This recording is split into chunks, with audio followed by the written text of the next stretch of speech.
Avec le recul, j'aurais dû le voir venir. Les signes étaient là depuis le début, dans la déception silencieuse de ma mère chaque fois que je parlais de mes cours de commerce, dans les sermons de mon père sur les « vraies carrières », pendant le dîner, dans la façon dont ils exposaient la lettre d'admission en école de médecine de mon cousin Michael dans le salon, tandis que mes distinctions en école de commerce prenaient la poussière au fond d'un tiroir. Mais rien n'aurait pu me préparer à cet après-midi de printemps où tout s'est effondré. Je me souviens de chaque détail de cette journée. Les cerisiers étaient en pleine floraison devant notre maison familiale, leurs pétales roses délicats tourbillonnant sur la pelouse parfaitement entretenue. Je venais tout juste de rentrer de ma cérémonie de remise de diplôme universitaire, mon diplôme de commerce avec les plus hautes distinctions encore roulé dans ma main. L'odeur familière du bogo de ma mère flottait depuis la cuisine. Elle préparait toujours de la cuisine coréenne les jours importants, un rappel de notre héritage et de ses attentes. Sarah. La voix de mon père trancha l'air comme un scalpel.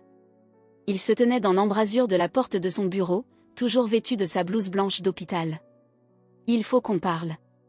Le bureau était un véritable sanctuaire de la réussite médicale. De nombreux diplômes et certifications tapissaient les murs, interrompus seulement par des photographies de mon père avec diverses personnalités lors de conférences médicales. Un modèle de squelette humain veillait dans un coin, ses orbites vides semblant assister à notre drame familial.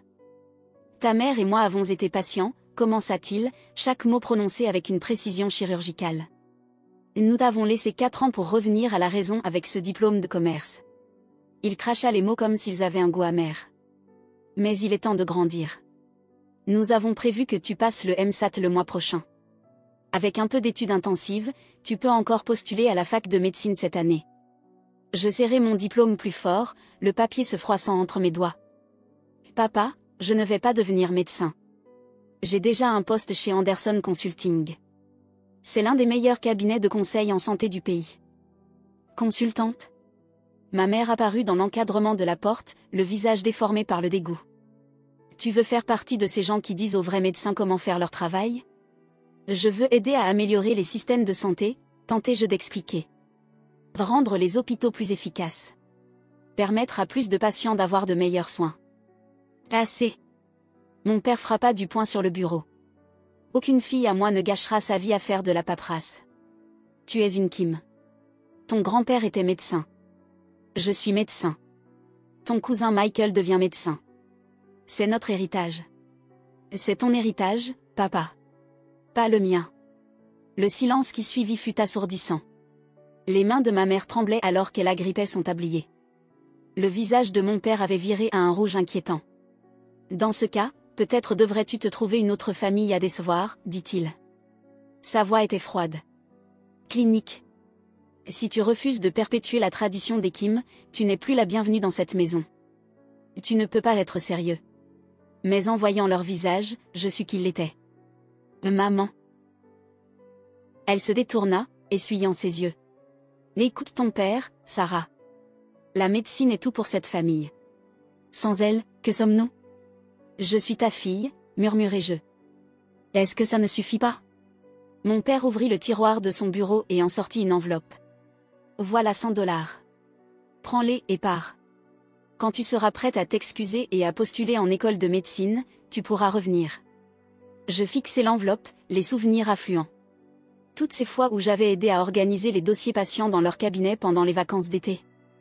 Les nuits passées à faire des recherches sur l'innovation en gestion hospitalière, rêvant de moderniser leurs systèmes obsolètes. La fierté que je ressentais quand je disais que mes parents dirigeaient le Kim Family Medical Center, l'un des hôpitaux privés les plus respectés de la ville. Rien de tout cela ne comptait pour eux. J'étais juste un rêve raté de plus. Je sortis les $27 qui me restaient dans mon portefeuille prévu pour mon dîner de remise de diplôme et les posai sur les 100 qu'ils m'avaient donnés. $127. Voilà mon capital de départ. Souvenez-vous de ce moment. Parce qu'un jour, vous regretterez d'avoir choisi votre héritage plutôt que votre fille. Mon père ricana. De grandes paroles pour quelqu'un qui ne sait même pas rédiger une ordonnance. Je me suis retournée et j'ai quitté ce bureau. Puis cette maison. Laissant derrière moi tout ce que j'avais jamais connu. Dans ma poche, mon téléphone vibra avec un message d'Anderson Consulting. Ravi de vous accueillir le mois prochain. Vos idées sur les systèmes de santé sont exactement ce que nous recherchons. Il n'avait aucune idée à quel point ma mission de transformer le système de santé venait de devenir personnelle. Ce soir-là, j'ai dormi dans un motel bon marché, en utilisant quelques précieux dollars de mon fonds de 127 dollars.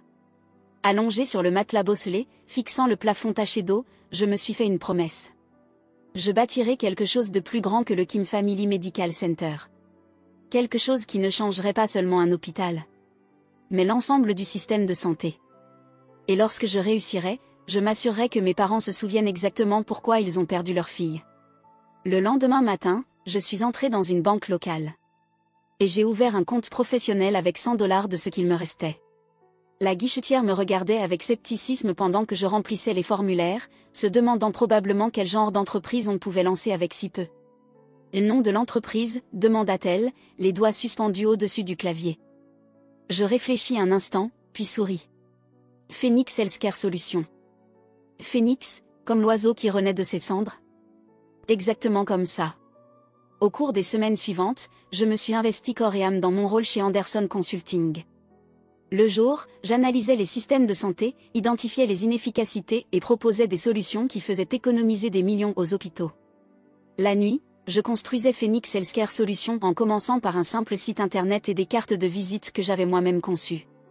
Mon premier client est arrivé par pur hasard. Dans un café près des bureaux d'Anderson, j'ai surpris 2 médecins qui se plaignaient de leur cabinet privé en difficulté. Sans réfléchir, je me suis retourné et je me suis présenté. Le problème, ce n'est pas la qualité de vos soins médicaux, leur ai-je dit après avoir écouté leurs plaintes.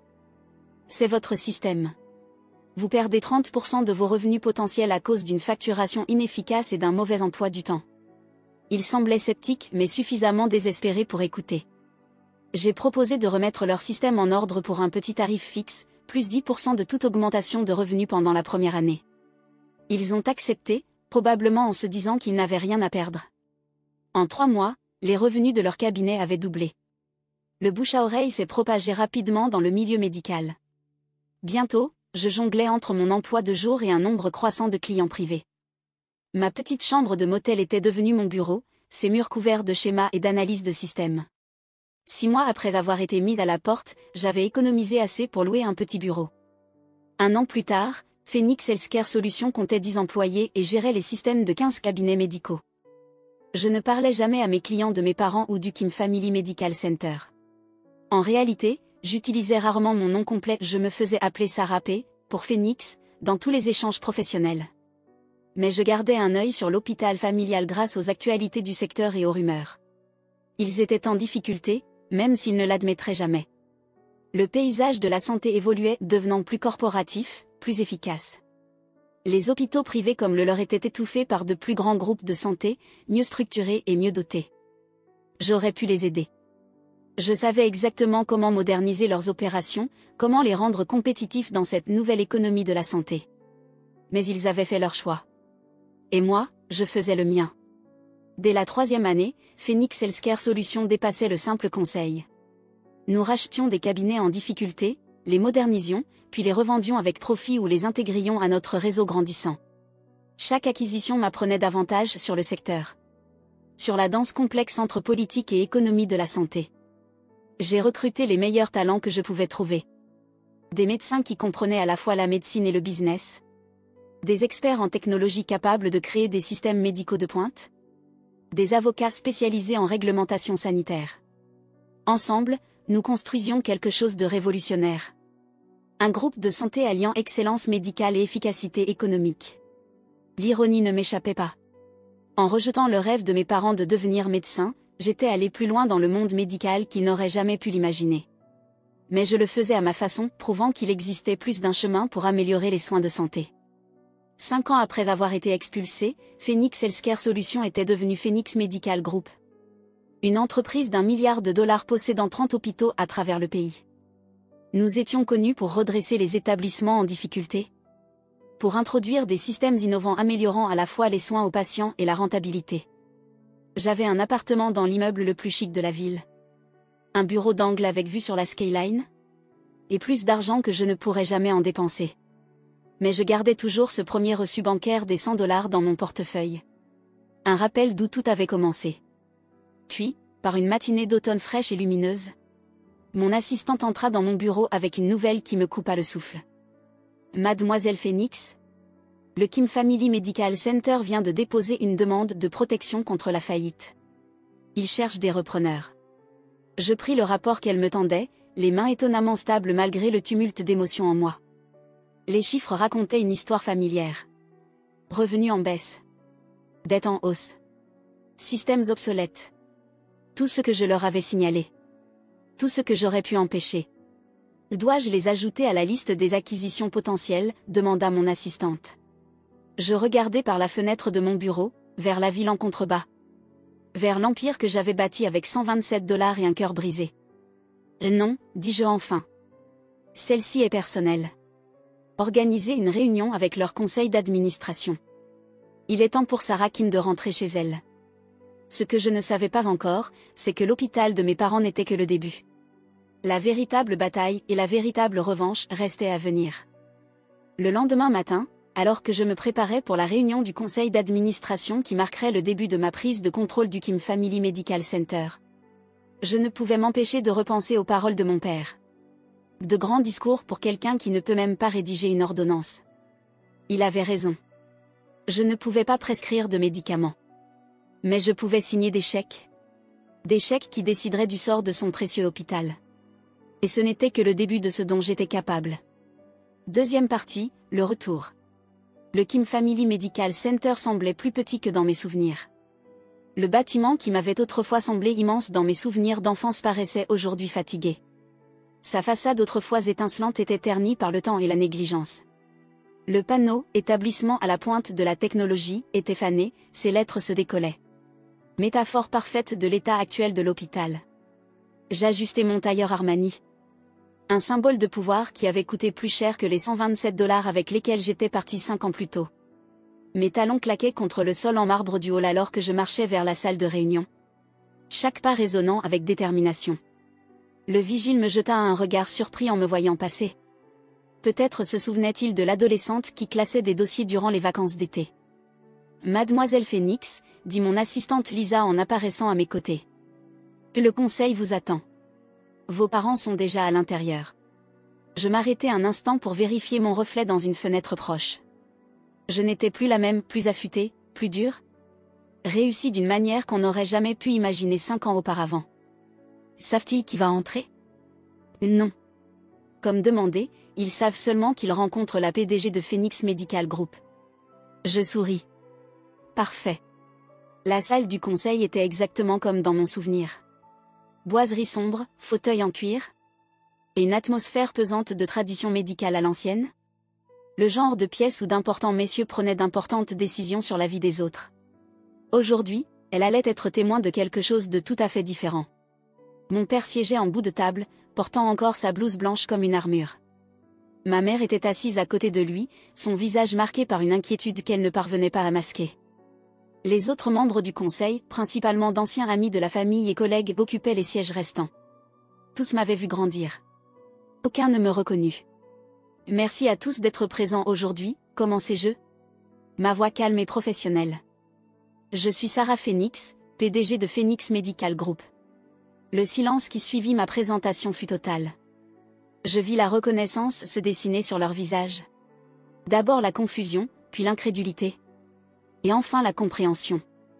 Le visage de mon père était devenu livide. Ses mains agrippant les accoudoirs de son fauteuil si fort que ses jointures en étaient blanches. Sarah. La voix de ma mère n'était qu'un souffle. Sarah Kim?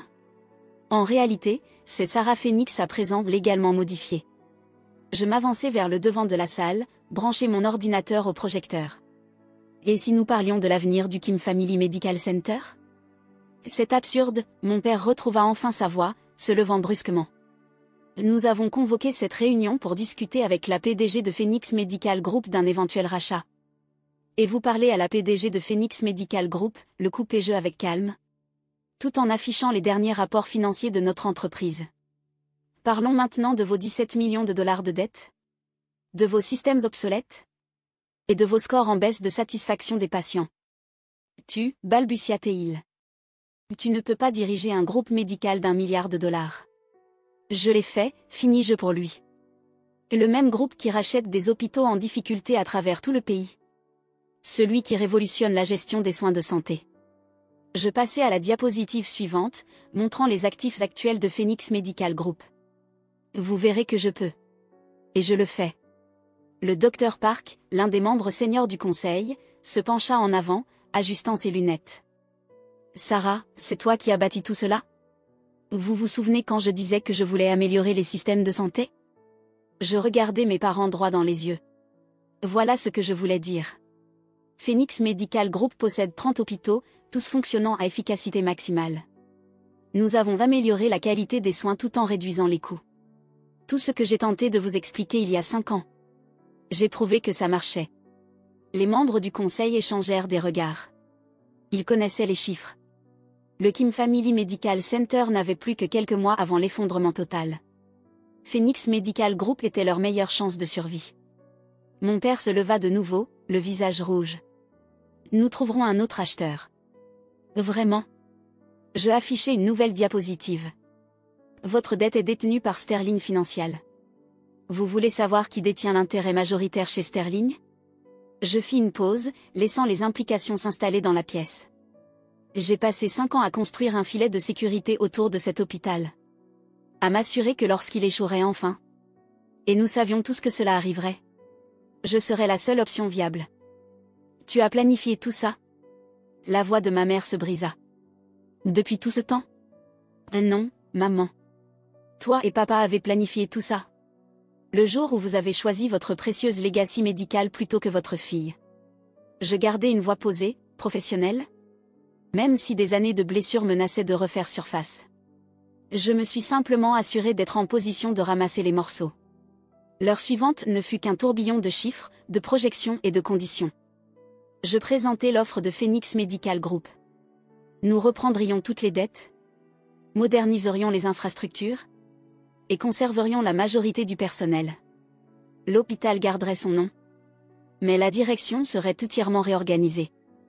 Et la direction actuelle, demanda prudemment le Dr Park, en jetant un œil à mon père. Le docteur Kim se verra proposer un poste de médecin senior, consacré uniquement aux soins aux patients. Je soutins le regard furieux de mon père. Toutes les fonctions administratives seront désormais assurées par l'équipe de gestion de Phoenix Medical Group. Le message était clair. Il allait perdre tout contrôle sur l'hôpital qu'il avait bâti. « Tu ne peux pas faire ça, dit-il. » Mais sa voix avait perdu toute autorité. « Cet hôpital, c'est l'œuvre de ma vie. » Non, papa. Cet hôpital, c'était ton rêve. Maintenant, c'est ma réalité. Je me levai en rassemblant mes documents. L'offre expire dans 48 heures. Je vous conseille de bien y réfléchir. Sans Phoenix Medical Group, le Kim Family Medical Center sera en faillite d'ici 3 mois. Je me tournai pour partir, puis m'arrêtai à la porte. Oh, encore une chose. Je sortis mon portefeuille et en tirai 2 billets chauds.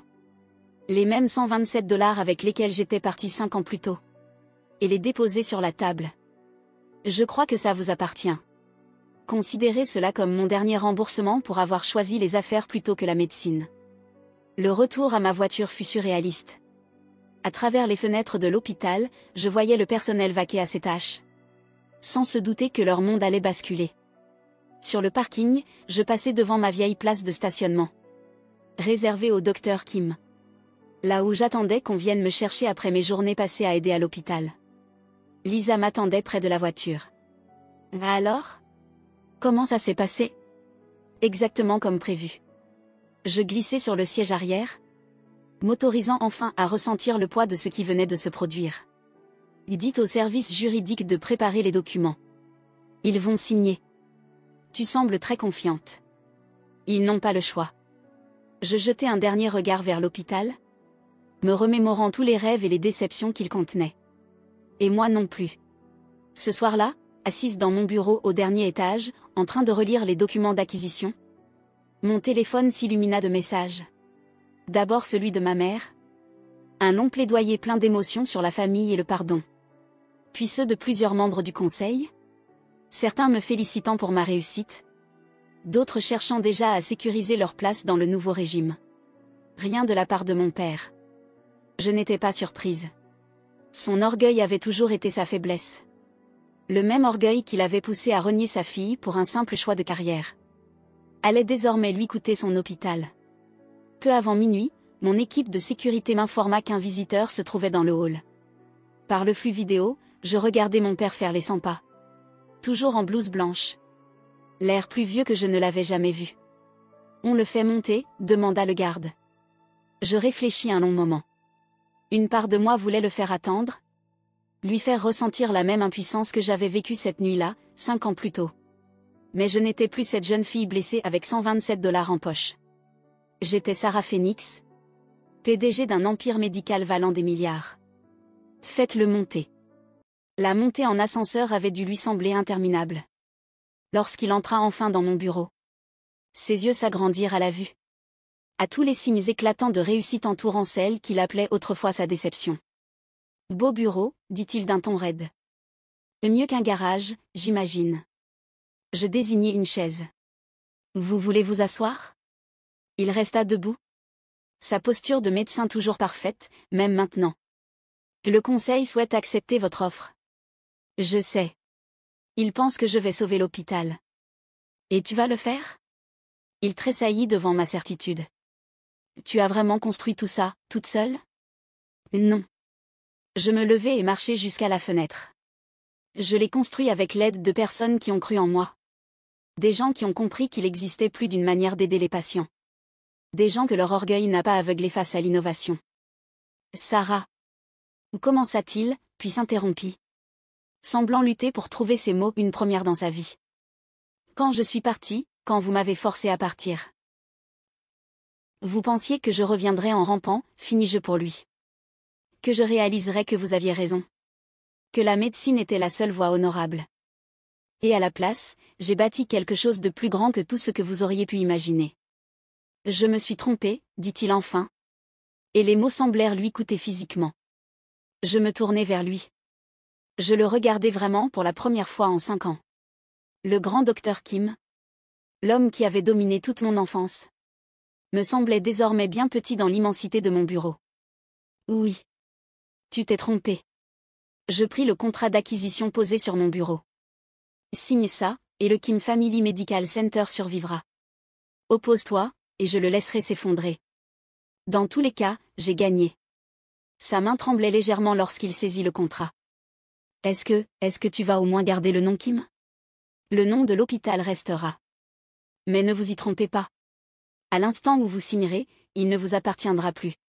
Tout ce que vous avez construit, tout ce que vous rêviez de transmettre à un médecin dans la famille, fera désormais partie de Phoenix Medical Group. Il hocha lentement la tête, la lutte l'ayant enfin quitté.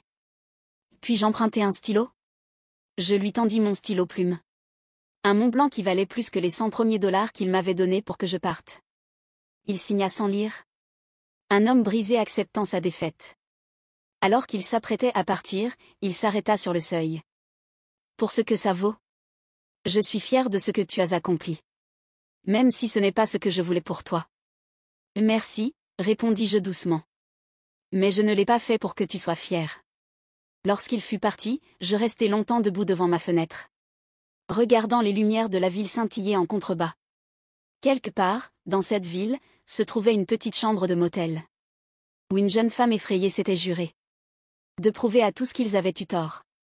Une modeste agence bancaire, où $100 avaient semé les graines d'un empire. Un café, où une conversation fortuite avait lancé une révolution. Je sortis mon téléphone et appelai Lisa. Programme un audit complet du Kim Family Medical Center pour la semaine prochaine. Je veux tout savoir. Chaque système obsolète. Chaque inefficacité. Chaque opportunité d'amélioration. Bien sûr. Et Dr Kim? Je pensais au regard vaincu de mon père. Alors qu'il signait la fin de son œuvre. Donne-lui un bureau au 4e étage.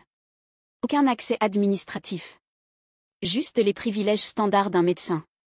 Qu'il garde sa blouse blanche et sa fierté. C'est tout ce qu'il lui reste. Mais l'histoire ne s'arrêtait pas là. Prendre le contrôle du Kim Family Medical Center n'était que le début. Car durant ces 5 années passées à bâtir le Phoenix Medical Group, j'avais découvert quelque chose de plus grand que la vengeance. J'avais trouvé une mission. Le système de santé était brisé. Pas seulement dans l'hôpital de mes parents, mais partout. Et je ne faisais que commencer à le réparer. La véritable question était: jusqu'où irais-je pour bouleverser tout ce qu'il pensait savoir sur la médecine? Troisième partie, la révolution.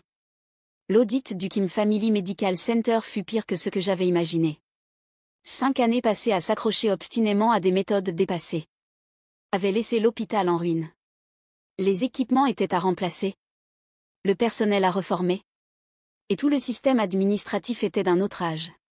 Debout dans le bureau de mon père, désormais le mien, je passais en revue les résultats avec mon équipe de direction. Leur système de dossiers médicaux est entièrement sur papier, rapportait mon directeur. L'incrédulité dans la voix. En 2024. C'est comme remonter dans le temps. Je passais un doigt sur le vieux bureau en chêne, me souvenant de toutes ces fois où j'y avais été convoqué enfant, pour écouter des leçons sur la noblesse de la médecine. Combien de temps pour mettre en place nos systèmes standards? 3 mois au minimum. Et encore, en travaillant jour et nuit. Faites-le en 2. Je regardais par la fenêtre les terrains de l'hôpital. Les cerisiers étaient de nouveau en fleurs, comme le jour de mon départ. Je veux que ce lieu soit transformé avant que les fleurs ne tombent. Les semaines suivantes furent un tourbillon d'activités. Je déplaçais temporairement mon bureau à l'hôpital, supervisant chaque détail de la transformation. Le personnel fut reformé, les systèmes modernisés, et tout l'établissement fut tiré de force vers l'ère moderne. Mon père gardait la tête baissée, soignant ses patients et m'évitant. Parfois, je l'apercevais dans les couloirs, sa blouse blanche ne portant plus l'autorité d'autrefois. Il semblait diminuer. Ma mère adopta une autre tactique.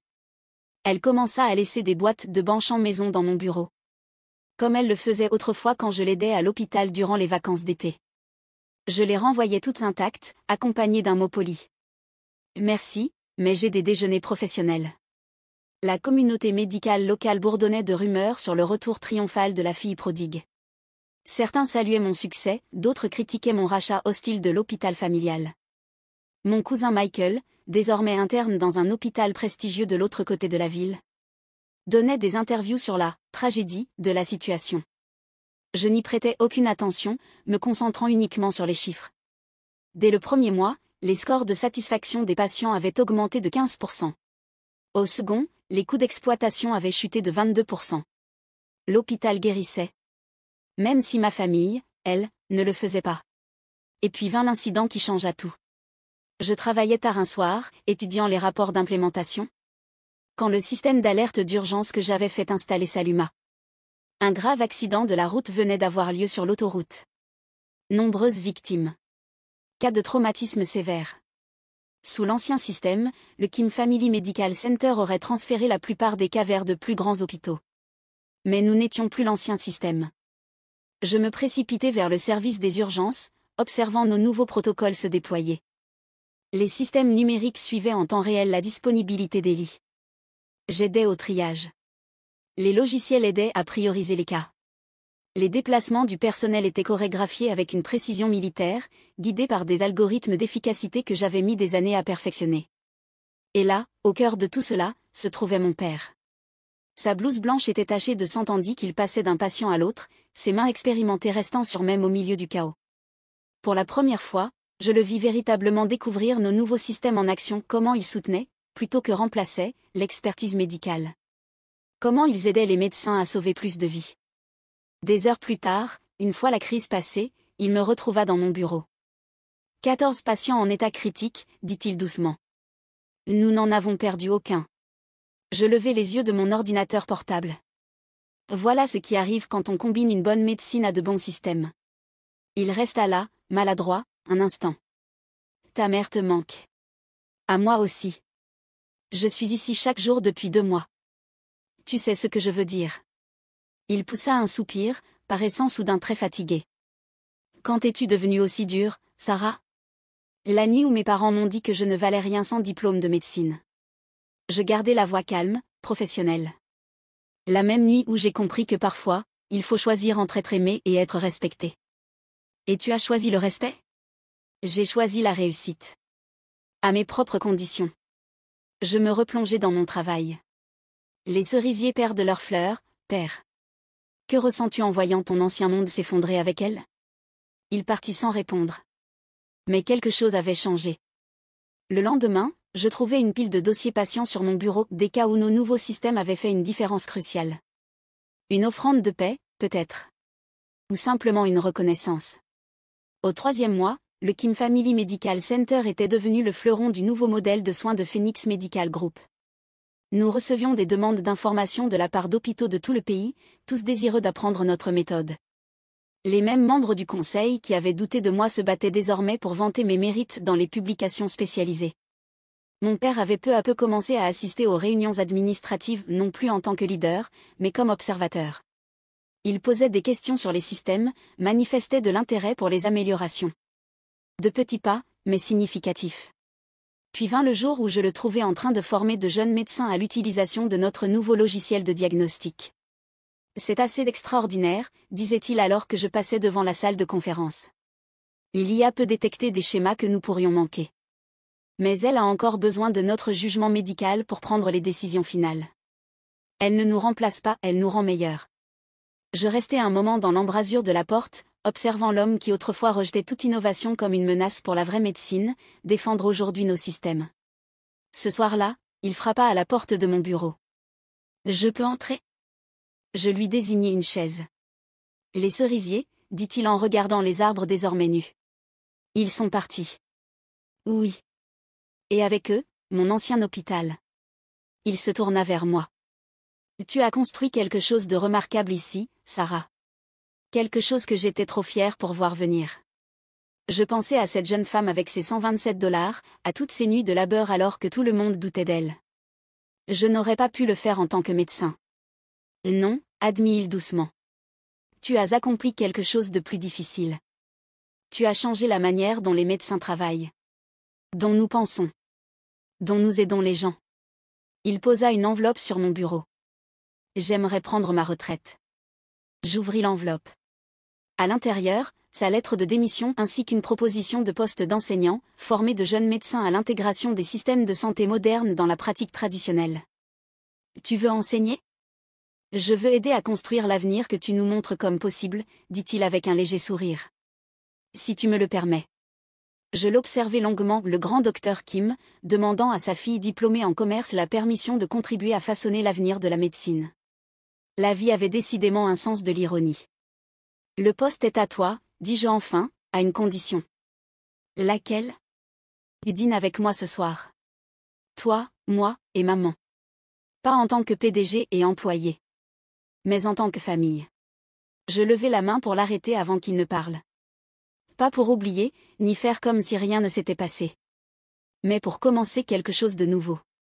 Ce soir-là, autour du bulgogi de ma mère, nous avons parlé, vraiment parlé, peut-être pour la première fois depuis des années. De rêves et de désillusions. De fierté et de préjugés. Des différentes manières dont on peut guérir les autres. Je voulais que tu sois médecin, dit mon père, parce que je croyais que c'était la seule façon de faire une différence dans le domaine de la santé. Je n'ai pas su voir que tu avais une vision plus vaste. Et maintenant, demandai-je. Maintenant je comprends que parfois, la meilleure façon d'aider les gens n'est pas toujours celle qu'on attend. Il me prit la main. Je suis désolée de ne pas l'avoir compris plus tôt. 6 mois plus tard, le Kim Family Medical Center fut nommé « Hôpital le plus innovant » par le magazine Healthcare Leadership.